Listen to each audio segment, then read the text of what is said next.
Okay, so thanks for being here, guys. Thanks for doing this. The series On a High Note has been running for the last week and a half, and is kind of just a chance for musicians to talk about what we do. I think people like a little bit of shop talk, a little bit of getting to know what happens not on the stage. So we're going to chat a little bit about each other and our kind of our paths, our inspirations, and whatever's been going on. So we'll just kind of maybe dive in with some introductions. Maybe we'll just kind of tell us who you are and maybe how you kind of got into playing percussion, drums, whatever it is that you do. A little quick intro. Fabio, you want to start? Sorry if it's a little quiet here, but yeah, I started playing drums, I guess, maybe 11 or 12 around there. And like most people, I was just kind of playing rock and really into it and kind of self-taught for the first maybe 5 years, just learning tunes by ear and jamming with my friends all the time. And in late high school, maybe, the latter half of 11th grade, 12th grade, I have a friend who's a couple years older, guitarist, who was going to Humber for music, and I didn't even know that was an option. I didn't know you can go to school for music. So I started kind of like asking him some more questions and taking some lessons, and I started kind of getting into playing jazz a bit more, just kind of naturally. When I started Humber, I was kind of playing everything, gigging, kind of playing different genres, and then somewhere in there, I started kind of playing more jazz. And yeah, in 2013, I moved to the States for about 5 years on a Canada Arts Council grant that was only supposed to be for 6 months, but I ended up really liking it, and so I stayed for 5 years, and until this job opportunity kind of came up here at U of M to teach at U of M, and so that's my story. That's my travel right now. Yeah. Right on. AJ? Yeah, so for me, similar actually in some ways to Fabio. Started out on drum set when I was, I think I was 10. I was in beginning of grade 5 in school band, and I played piano before that, and done some stuff in choirs and things. But yeah, it was really sort of when I was around 10, I got into drum set, that I really got interested in music, and yeah, I kept doing that. I mean, I was interested, definitely played a lot of rock, and I had a great band director, this guy Robin Foley in town. I'm from a small town in Nova Scotia, and he I was just lucky. I went to school that had such a fantastic band director, and he taught me. He was my first drum set teacher. Taught me some basic grooves, and started like a little rock band with like a bunch of friends at that time. We were like 10, and I played Wipeout, I think, at the first concert. Yeah. Yeah. And so just kept going through junior high and high school. I had a drum set teacher after a couple of years of kind of doing mostly sort of self-taught stuff, but then started studying with a local guy, Rick Batson. Did that for a few years. And then met the teacher that I ended up doing my undergrad with at Acadia University, Mark Adam, when I was in grade, summer before grade 9, I think it was. And that was kind of a game changer. Started studying with him, got really, really into it. And the cool thing about Mark was he was a drum set player, but also did a lot of, is also a classical musician. So it was kind of cool too. That was my first exposure to some orchestra stuff and marimba and different things like that, was sort of via drum set, which I had initially started studying with him, and then seeing some different things. So yeah, did my undergrad at Acadia, went to Boston University for my master's, studied with Tim Jennis there, did a diploma at New England Conservatory with Will Hudgens, and then did a year in New World Symphony, 1 year in Quebec City as principal percussionist there, and then in WSO this last year. So that's the cliff notes. How about you, Mike? So I guess I have the non-traditional out of this group's path to where I am. I was born into a very musical family. So my mom is still the assistant principal cellist of the Rochester Philharmonic in the States, where I'm from. My dad at the time was the head stage manager for the orchestra. So I just grew up, I basically never knew anything that wasn't the orchestra or like music kind of vibe. So I started playing the cello actually around 3-4 years old, like just hacking through it. I'm sure I wasn't making music. So that was my first instrument. And then actually around, I guess it was 8 years old, like grade 3, is when I got set up with private lessons with Ruth Kahn, the wife of Bill Kahn from Nexus.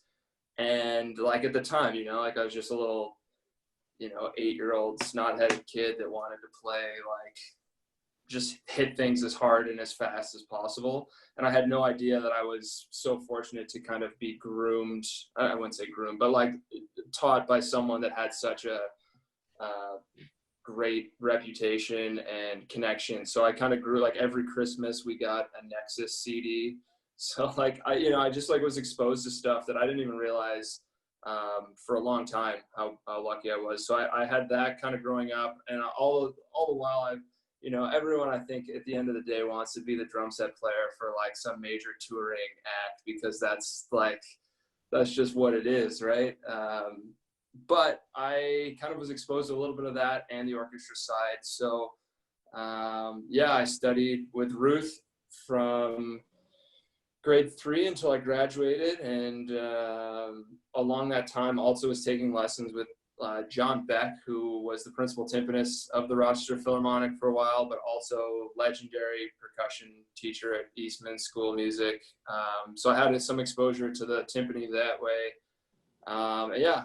Started my undergrad at Arizona State University, did 2 years there. I was a music education major for the first year, and then decided to switch to performance. Then moved to Pittsburgh to study at Duquesne University under members of the Pittsburgh Symphony, specifically assistant timpanist Chris Allen. I went then and studied with Tom Freer for a year at the Cleveland State University.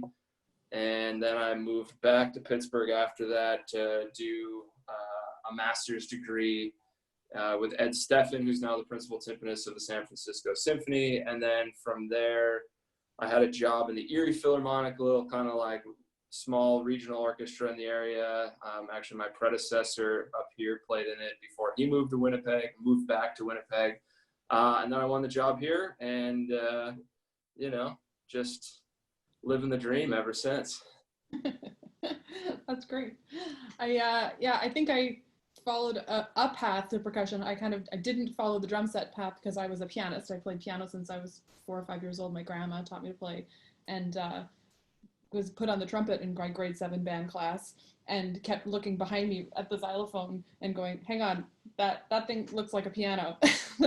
I know how that works.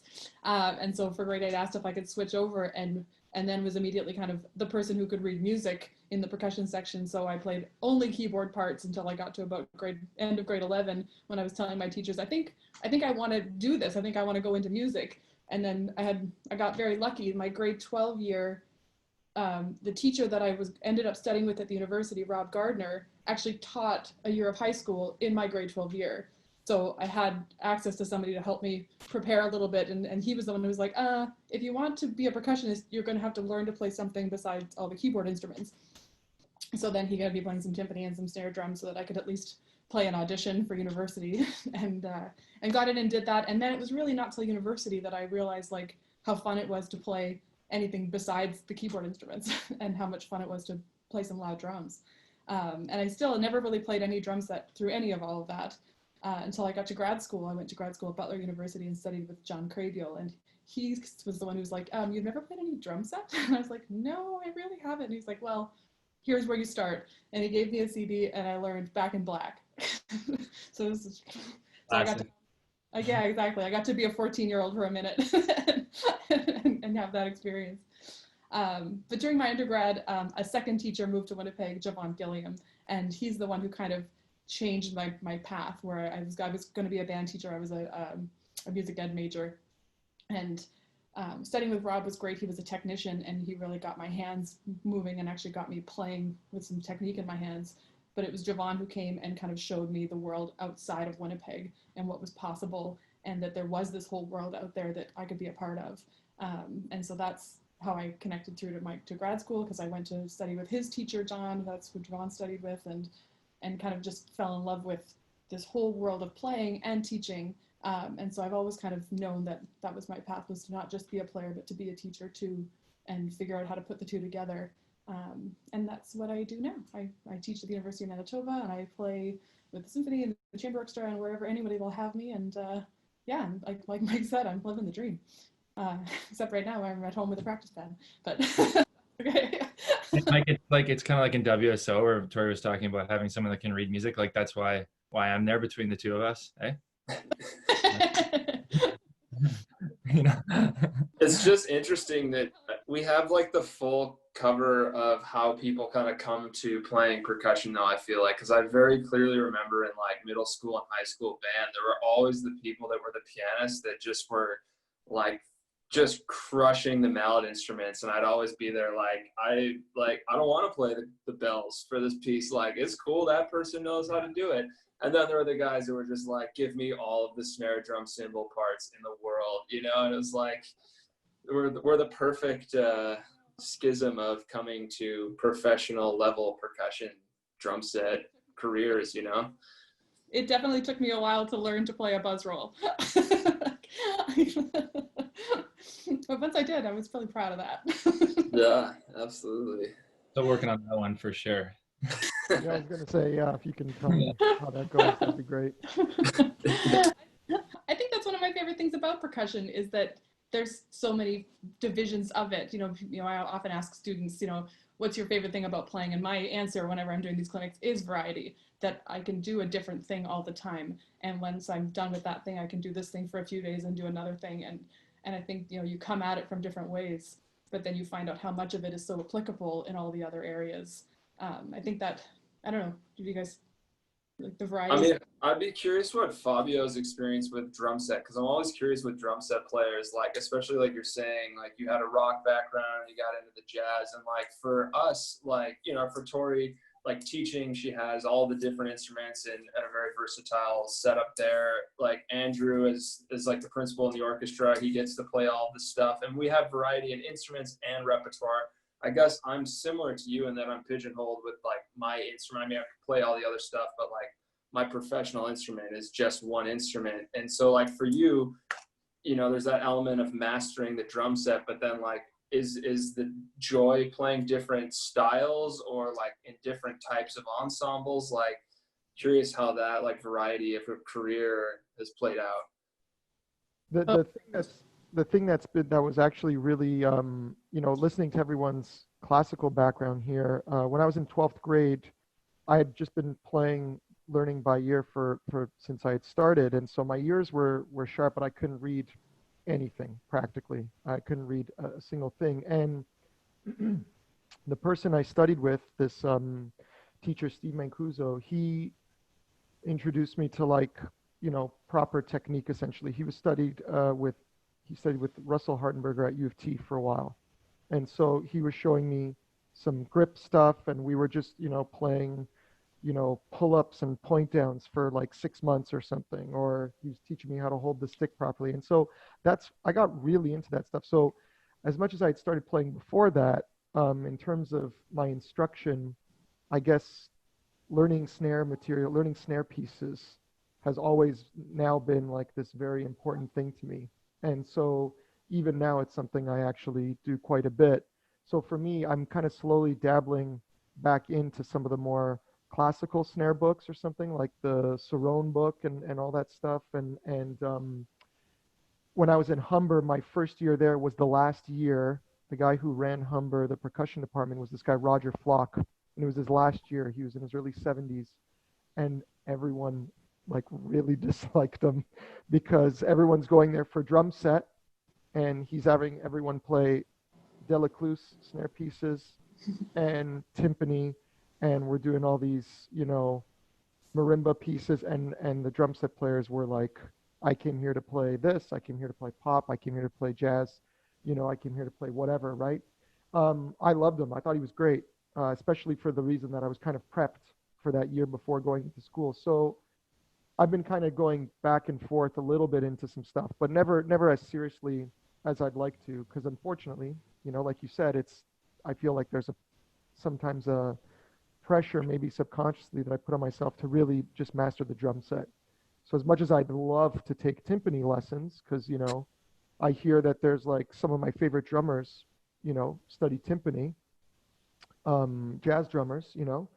So I'm like, okay, that would be really great. And I get, you know, I kind of get the very basic concept of the stroke pulling the sound out. So I'd love to do it, but then I'm always like, crap, I should probably like just get this instrument together before I start checking out the timpani, you know? So there is this thing that now that you mention it, you know, I'm always trying to, you know, go back to the drums and really get a grasp of the drums. But for me, the thing is, I just feel like, and I think you three know what I'm talking about, it gets deeper as you get older, you know, and as you improve. So for me, I'm finding more complexity in playing quarter notes in the ride cymbal today than I did when I started, you know. So I'm finding like I still really like discovering, and improvising is the thing that I kind of love most about playing the drum set. I love just kind of sitting down and improvising. And but there is that thing you kind of mentioned where I'm like, wow, I should really learn how to do this before I take a timpani lesson, or check out this Delacluse snare piece that I could, you know, I can't even play the first 3 bars, you know. So, you know, stuff like that. But I'm very interested, and I really do like, I think it's a lot of it is transferable to the drum set, with in terms of touch and relaxation and the whole thing. So I think vice versa too. I mean, I can speak on for certain, you know, from my chair in the orchestra is kind of the, you know, when the percussionists aren't playing, it's basically the drum set. Like if we were to make the orchestra a big band, you're playing like the same role, right? So like similar to how you're like, man, I should take a timpani lesson. I'm like, I should start taking drum set lessons, because I used to, this was like the instrument that fueled the passion, right? Like I feel like drum set for a lot of people, sorry Tori, I guess, like you came at it the mallet way, but like for so many people, drum set was like, it's just fun, you know, like the improv side of things, and just like jamming with buddies. Like I can't really say that I can get together with friends on the weekend and like play timpani chamber music too often. So like the idea of just like getting a space and shredding tunes like isn't there. But I feel like there's so many transferable skills, as you said, you know, bringing sound out of instruments. For me, you know, like placing time and like really feeling time. I feel like when you play drum set, you just have such a deep feel, like you actually can feel what pocket is. People try and say it in words, but when you have that connection, it's, you know, that's something that transfers to all music, right? But it's really, really transparent and easy to feel when you're behind the kit, for sure. well, I feel like I don't have any sense of time every time I follow a conductor. So kudos to you three. Well, that probably makes 4 of I us feel then, like hey? I'm having like an outer body experience every time I played a series of gigs a couple of years ago with this vocalist, and every gig was like with the core band, but then we'd play with you know, I think we played with the Quebec Symphony. I could be wrong, but I know we also played with the what's the NAC orchestra there. We played with a couple of, and yeah, just like I said, you know, I remember talking to the conductor. I'm like, so where am I, like, where's the beat? And I remember he's like, so when I get, you know, he's like, here's where the beat is. He's like, right there. And I was like, okay, that's gonna be, I'm out. So the beauty of the drums is, as long as I catch beat 1, you know, conductor, no conductor, they have no choice. They gotta they kind of gotta go with me. Otherwise it's a train wreck. So it is an interesting thing playing drum set with orchestra. You know, I've done a bunch of that in the last few years, this year in particular, a little bit with New World, some with Quebec, but especially this year with WSO. And it's definitely a different beast. You know, it's as you say, like, you know, it's, I mean, obviously they need to follow you, and the conductor needs to follow you to a certain extent, but trying to link everything together, particularly when like, you know, if you're playing in a rock band or a jazz group or whatever, like people are pretty close together, usually not too hard to hear, you know. But I mean, we have experiences sometimes this year where there'd be like a big plexiglass cage behind me, and the orchestra's like, you know, somewhere back there, but you can't really, particularly without the shell, it's like, I think I'm with them, but, you know, I don't really know. And so you just, you know, playing with the band like in the front. But yeah, it's an unnerving experience for sure. Definitely like a an exercise in trust and just hoping that people go with you, you know. Well, it's an interesting role that we play as percussionists. I think we often think of ourselves a little bit as drivers and kind of supporters of time, and then also sometimes having to follow and be malleable and adjust to an orchestra or an ensemble, whatever. Like, and I think we have to walk that line all the time. Like, is it our time to roll with it, or is it our time to step in and assert ourselves a little bit? And I think that's an interesting line that we walk a lot in our role in the back there. I think with you know, one thing that helped me a lot too, and that I still think about, is going to see the BSO, Boston Symphony, with Jim Gwynn playing. He's like a master at orchestral, not like orchestral drum set playing, but drum set playing with an orchestra, like knowing when to, because he's done it for so long with the pops, you know, how to tie things together when things are sort of, you know, getting on the edge of falling apart, and never doing too much, but just really tasteful. And that was a great experience for me, being able to see him do that a lot. It's the KISS. Keep it simple, stupid. Anytime I have to play drum set with the orchestra, that's all I think about. There's a time to shred my favorite, like, Philly Joe Jones transcription, but like when I'm playing with the WSO or whoever, like, that is not the time. It's like, as long as I can find one all the time and maybe throw the rest, you know, like hit three a little hard, or like 4-1 so they know where we're going. Like, that's all that matters. Like, yeah, the first concert I played with WSO, I was playing at one point Hallelujah by Leonard Cohen with Renee Fleming singing. There were like 3 of us playing and Renee singing. I was just like, oh, this is an interesting experience. This is definitely not playing along to Blink-182, like in my you know, parents' basement. Like, yeah. That's great.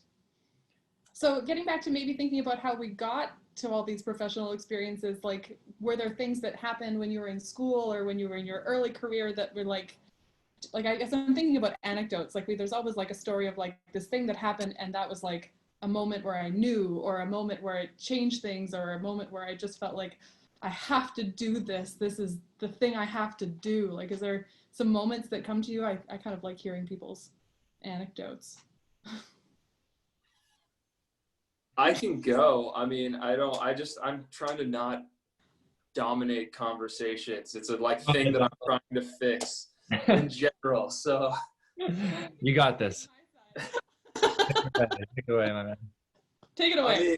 I mean, so I guess for me, there was never a doubt in my mind growing up that I was going to be a musician of some capacity, just because I had never not been around. You know, I feel like a lot of people, as Fabio was saying, like, you don't even realize you can go to school for music, let alone that like people like get doctorates in playing the drums or whatever. Like there's this kind of, you know, even now in the WSO, a lot of people don't even realize that we're a full-time orchestra, you know, like that we are a salaried, like, I don't go and work at the meat packaging plant like when I'm not playing timpani with the orchestra. So there's still this kind of like mystery about it. And so for me, I never had that, just because I grew up in, like, my grandma was a musician, my mom's a musician, like, it just went on and on. So I think for me, the aha, like, this is what I have to do moment actually was more or less deciding when I wanted to be a timpanist for one,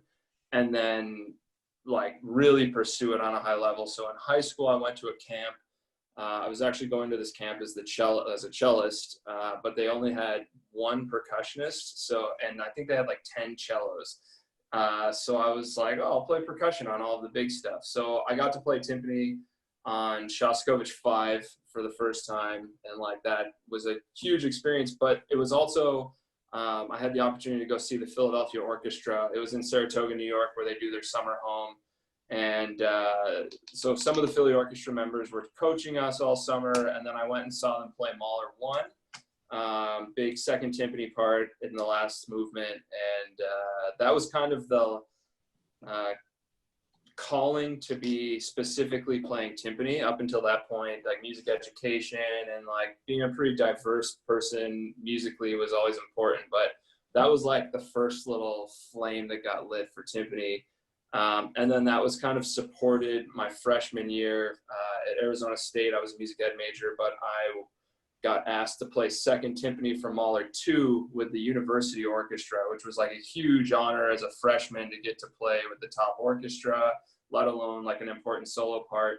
And that basically was the moment that as soon as that happened, it kind of facilitated the whole world of my like musical scheme changing, because that next summer I started studying exclusively timpani with the Chip Ross, the timpanist in Rochester. The next year I switched to performance, and then I realized that I needed to be studying with a timpanist, so I then transferred out of that school. It's just kind of like playing Mahler 2 as a freshman was really what kind of set the wheels in motion to get to where I am. So I guess that would be my like calling. Those two things were kind of the two, you know, starting points of where we are now.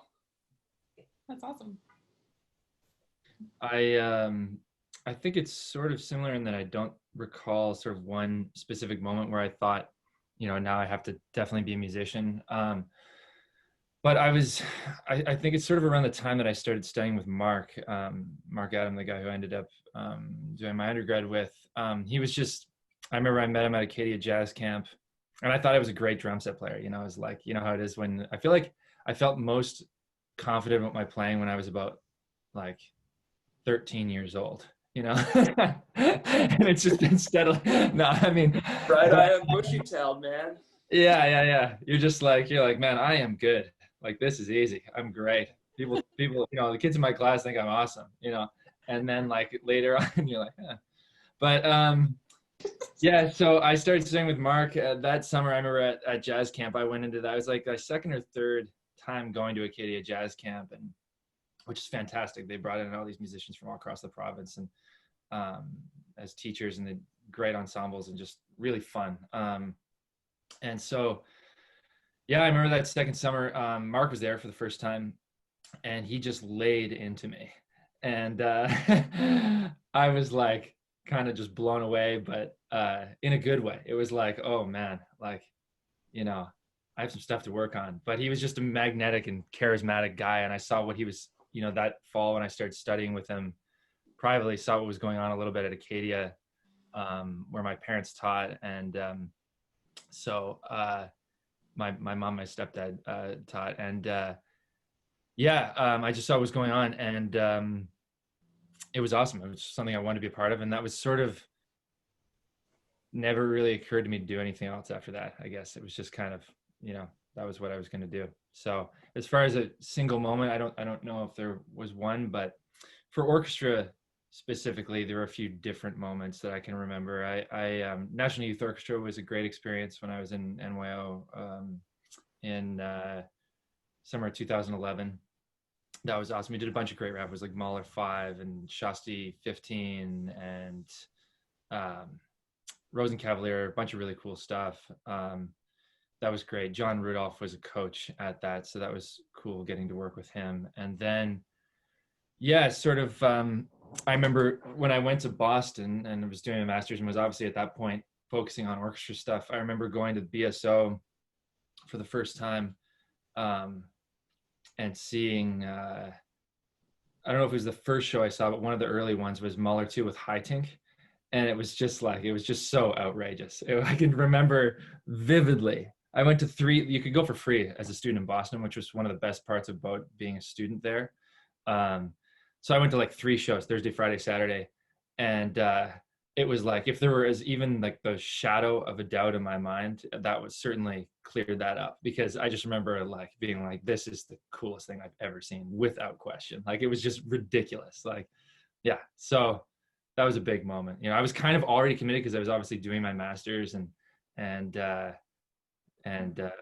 in that world, but that was a big one. And just in general, going to BSO through those years was just sort of a constantly reaffirming thing for me. So yeah, I would say those are some of the reasons. That's awesome. Yeah, mine is also a timpani one, Mike. I was in my 3rd or 4th year of university, and I've been studying with Javon for a little while, and it was like this moment of like trying to figure out that if I could make this switch and decide that actually playing is what I want to do and not just to go and keep on with this education degree and I don't want to say just be a band teacher, because I think teaching music is, I mean, we're all here because of our band teachers. So it's, I don't want to say that, but to make this change in how I was going to structure my life. And we were doing Check 5 and with the University Orchestra, and there was a roll in the second movement, and I'm going to forget the notes wrong. It's a G sharp and then it falls to a G. Is that what it drops? Yeah. Yeah, I believe so. And Javon was on me in lesson after lesson about how this roll exactly had to be, and it had to be tense, and then it had to fall and stay tense. Like it couldn't let up, and it whatever. He was just on my case about this. And so I was like freaking out for the show, because I'm like, I'm going to screw up this one roll and I'm going to ruin the whole thing for everybody.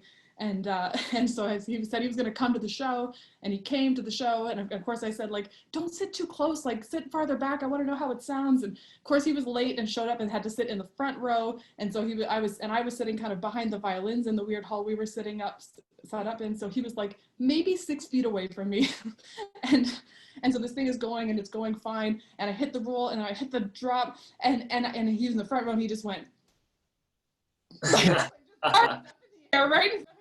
And I just remember thinking, like, this is one of the proudest moments of my life, because I figured out how to make this one thing sound exactly how it's supposed to sound. And I just remember thinking, like, this is terrifying. I need more of this. I need more of this in my life. And have had, you know, lots of terrifying moments since then that have been maybe not quite as thrilling, but pretty great. So but I never forgot that one. I'm so happy. The best moments, those ones when it's like, you know, when you're like the most freaked out, but you actually get through it, and it's, you know, that's like, I feel like the higher the stakes, you know, I mean, you just like proving to yourself that you can actually reach that level is one of the most rewarding things I think you could do in any field. You know, I think that's probably the reason why, you know, all of us do it to an extent. It's like when you're freaked out, if there's no pressure and you know, it doesn't matter. I mean, there's certainly for the love of doing it by itself, but there is definitely something to like needing to perform like right now for the sake of your colleagues and the people paying and everything. And yeah, it's just like a great feeling when you can actually do that, I think. Yeah, it's sustaining.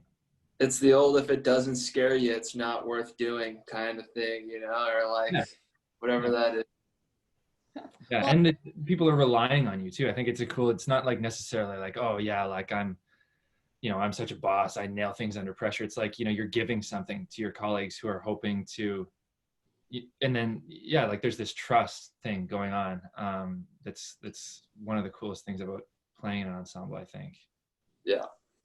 For sure, that trust amongst players and figuring out how to react to somebody when that, I mean, you know, cliches are cliches for a reason, but there's the stupid posters on the band walls, you know, when words fail, music speaks. I hate these things because they're so true. But like when you can like know by the set of somebody's shoulder what they're going to do next, and then react to that and be with it, and like that's powerful. That's magic. Yeah, and I think it's, you know, why it's like devastating when we don't make it to that level too. You know, it's like, I think it's good in a way. There has to be some moments where that happens, because otherwise it wouldn't be special when you do really play at the height of your ability. But yeah, that's a real bummer when you feel like you've let people down too sometimes. Yeah. And I always say part of the addiction, but I'm trying to change that word when teaching. But that, you know, just when you get that one experience like that, then you're kind of hooked. You're kind of just now you just want to keep getting there, whether it's working on something and not really seeing the results for 6 months, and then finally, you know, they appear, or a gig, you know, performance or something. So, and I think I don't know if it's harder for students to get that opportunity to get there now, because you can obviously achieve certain goals in the practice room, but that's definitely kind of what kind of kept motivating me, was going from, like I said, you know, not really knowing how to hold the stick or something like that, to then just feeling, you know, kind of looking down at my hand and realizing, oh, this kind of looks exactly like, you know, my teacher's hand, or this video of Tony Williams, or whatever the case may be. I was able to now say, oh, okay, I'm seeing the work pay off, and then that's the addiction, you know, basically. But, and I think, yeah, never really one thing for me. The first couple of years for me were very much, let's see what happens next year. and if things get better, I'll keep going, Yeah. kind of thing.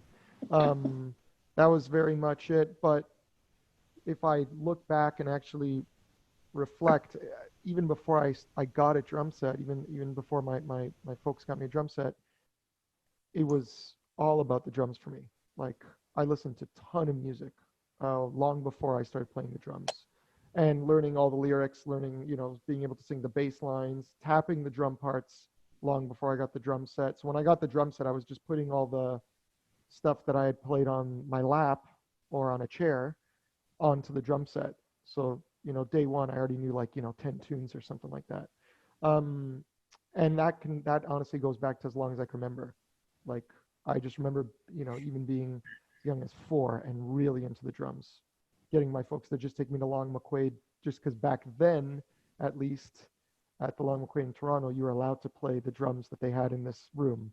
Now, if you tap something, Yeah. you get in the stink eye. But Yeah. but basically back then it was like you could go in and just kind of rock out on a drum set, and so I was doing that often before I got the kit. But I think it's just a bunch of small moments, not one. For me, it's always been seeing a live show. Anytime I think of like a major, change and shift in my, trajectory or something like that, whatever the case may be, it's always been following a live show. Just like, everyone here has mentioned, it's always been seeing something that just completely blew my mind, or you connect with emotionally, or, when I was in first year college, one of my oldest best friends, we went to New York for one day. We took a megabus, which was 13 hours each way. And we got there, we left Toronto at midnight, got there around whatever time, and then we left at 5:30 a.m. So we had about 20 hours in New York total.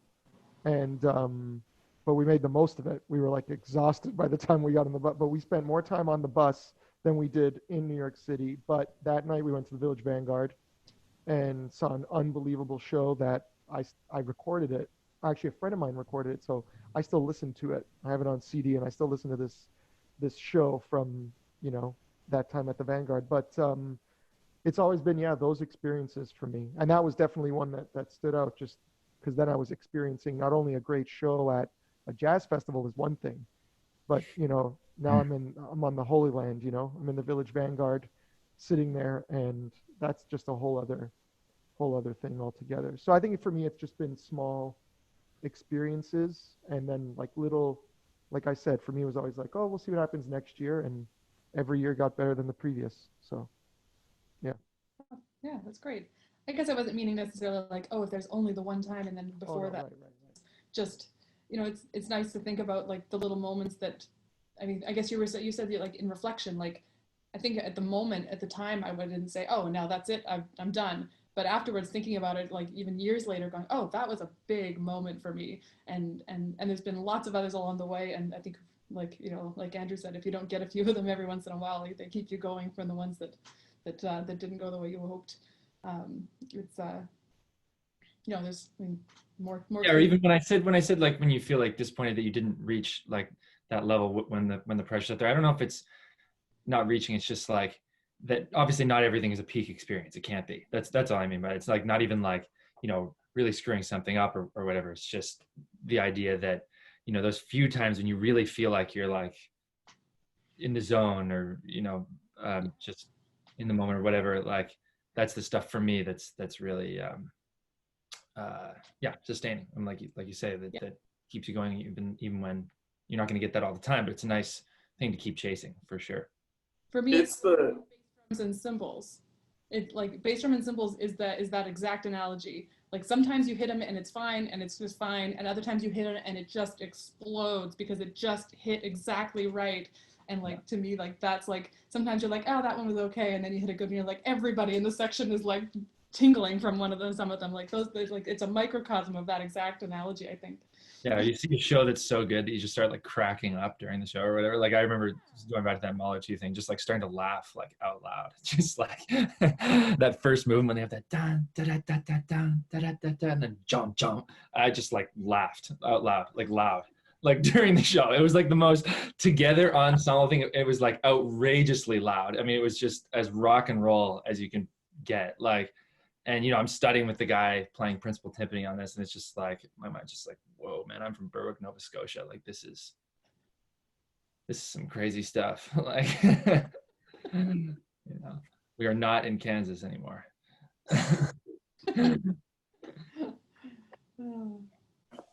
Sorry, Mike, I cut you off there. No, it's all good. I was just gonna say the whole thing about, you know, experiencing that like addiction type experience of that highest of the highs. I mean, it's all of this just parallels life, right? Like, you have to know pain and like suffering and enduring like tough times to really truly appreciate those like really beautiful moments in life. And there's so much parallel in music, you know, the time that you put in grinding out the practice room with the metronome, and just like, I still remember the first time I really started recording myself for audition preparation, and just the darkness that ensued when I realized that I thought I was like really good at playing in time, and I was nowhere close to being any, you know, like just that very humbling experience. But then, you know, when you're rewarded for, whether it's a teacher or an audition committee or an audition that goes successful, or having artists that you admire compliment you, or whatever it might be, like, you know, then that's that much more meaningful, because you have, I think, you know, similar to what Fabio said with talking about just like the depth that comes as you grow older, you know, playing quarter notes on a ride cymbal takes on such a different meaning at this level, and what can be done with that and what you can say with that, as opposed to when you're the 13-year-old kid that thinks you're awesome and you're just like shredding on a kit, but you don't really have anything to say, you know, like you're just regurgitating what you take in. And yeah, I think that's part of that whole process of like getting to where we are, is, you know, having to ride that roller coaster of ups and downs, and ultimately reflect on, you know, like that Mahler 2 experience I had at Arizona State didn't really register that was a huge moment, as you were kind of alluding at, Tori, like until the last 2 days when I was thinking about this conversation.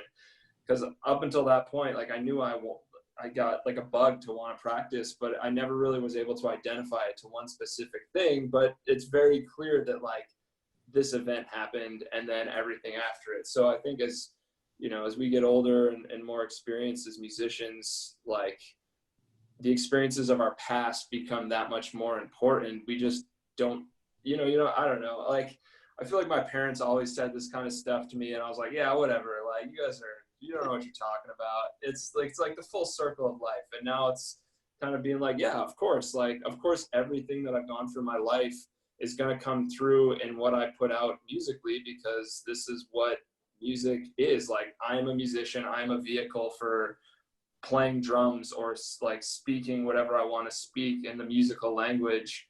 And just as what I say out on the streets of Winnipeg or to my friends, you know, across the world, like is a reflection on the experiences of I've had as a human. You know, all of these kind of paths that we've talked about to get to where we are is all part of our, you know, musical DNA. I think it's something that it's tough to teach students that, though. Hey, like it's really hard to get students to be patient enough to understand that like what they're enduring is gonna pay off and stuff. Well, yeah, as a teacher, I talk a lot about long game. Like you're playing a long game, and you're in a like a montage moment of your life where, like, you know, I look back on my undergrad and grad school years, and like I have like 5 or 6 flash memories of being in a practice room, which represents, you know, the hundreds of hours I spent in a practice room. But like in the 80s movie of my life, that would all be set in a 30-second montage with a cool beat underneath it, where they would show all the hard work. And then later, thing that you did all the hard work for. And when you're living in those moments of montage years, like it's definitely hard to be in the middle of it, knowing that later, and or not knowing that later in your life it will just be a kind of a packaged thing that you think about. Yeah. But it's worth it.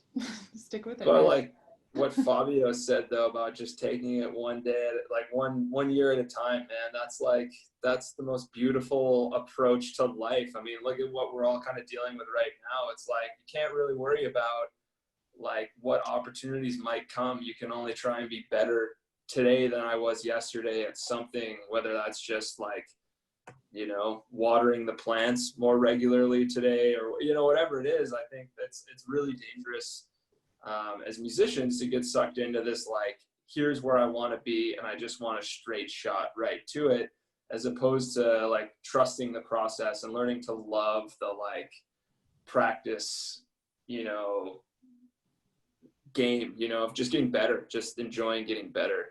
It's such a tough balance when you're in school and when you're trying to figure out, you know, I mean, we're in a tough field. It's hard to be a pro musician. You know, there's a lot of people that would like to do it for money, and unfortunately not all those people get to do it, you know. And it's, I remember being, I look back on grad school time, and then even undergrad to an extent, although you're sort of a glorified high school student, you know, you're practicing and you're like, oh yeah, I'll like do grad school, and you know, I'm sure at some point I'll get a job, but it seems a little bit farther off. But for sure for me, by the time grad school rolled around, it got pretty real in terms of like the student loans adding up and sort of, you know, seeing friends, you know, getting jobs and starting their lives and thinking, okay, like, you know, be nice to get this rolling a little bit. I wish I'd been able to, I don't know how good, I think I sort of went back and forth on how good I was actually at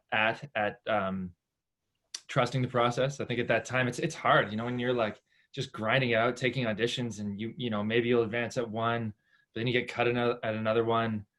And I mean, you know, some people win their first audition, but a lot of people don't too, you know, so it's, and I certainly didn't. And that long game thing, I think is a mature mindset for sure. And I don't know how much of it I was able to channel when I was in full panic mode in my artist diploma at NEC, you know, just like watching the debt pile up and just thinking like, oh man, like this is getting pretty real. But you know, it all worked out. And so I kind of wish I'd been a little more settled and sort of been able to see that things would work out if I kept doing the work. But on the other hand, I don't know if I would have worked as hard as I did if I hadn't been a little bit panicked either. Like, I don't know. It's difficult to say now, you know, what a different mindset might have produced. Like, it, you know, worked out. I got this job, which is, I'm, you know, so lucky and happy to have. And we're a product of all of our experiences before this. So, you know, for me, it was definitely, there were some panic years in there for sure. But, you know, here we are. That's all I got. Plenty. No, I was just going to say I think maybe just a different landscape now for young musicians in terms of learning. Like, it's very easy for us to maybe reflect on not having a ton of patience. But we didn't know that there was like you know, a 7-year-old Argentinian boy who's playing at a level I'll never get at. But now they do know that. You know what I mean? Like that's just, it's a different, I think, mentally that I couldn't imagine. You know, as great as it is when, you know, that we have these streaming services or, you know, these resources like YouTube or something like that. We know how to use them responsibly because we didn't have them, you know, like we've already kind of, you know, kind of come up with a way how to navigate information just, you know, prior to all these resources. But as a young student, it's really hard. Like I'm always trying to just find out how exactly they do it, because as opposed to listening to a record, that's not necessarily the first thing they go to as a resource now. You know, they go to a YouTube video. So if we're talking about, you know, Philly Joe Jones or whatever, you know, if I'm talking to a student, you know, and I say, oh yeah, Philly Joe Jones, they just YouTube it rather than get the album. And it's like, you don't want to sound like back in my day. And, you know, you wake up and all of a sudden you do sound like that. But the reality is it's just different. I think it's just harder to navigate now. And I always tell students, I'm like, it's blue collar work. Like you got to punch the clock. You know, you can't be mad if your check's only like $75 at the end of the week, but you only work 3 hours. You know what I mean? 4 hours. Like if you want a nice paycheck, you gotta clock the hours. You gotta go to the factory and punch the card and just hope that you got, you know, you're putting in that regular time. But you're not thinking, okay, today I'm doing this, this, and this, my paycheck's going to be this big. You're just doing it, you know, and that's what I equate practicing to for a lot of students. Like, don't even worry right now. Just, you got to like, just get over this hump. Don't worry about if it's coming. Don't worry about what it's going to do. Just punch the clock, and then maybe the check gets lost in the mail, and 6 months later it shows up and you sound way better, you know? So I just couldn't imagine what it's like now. I think it's just totally different.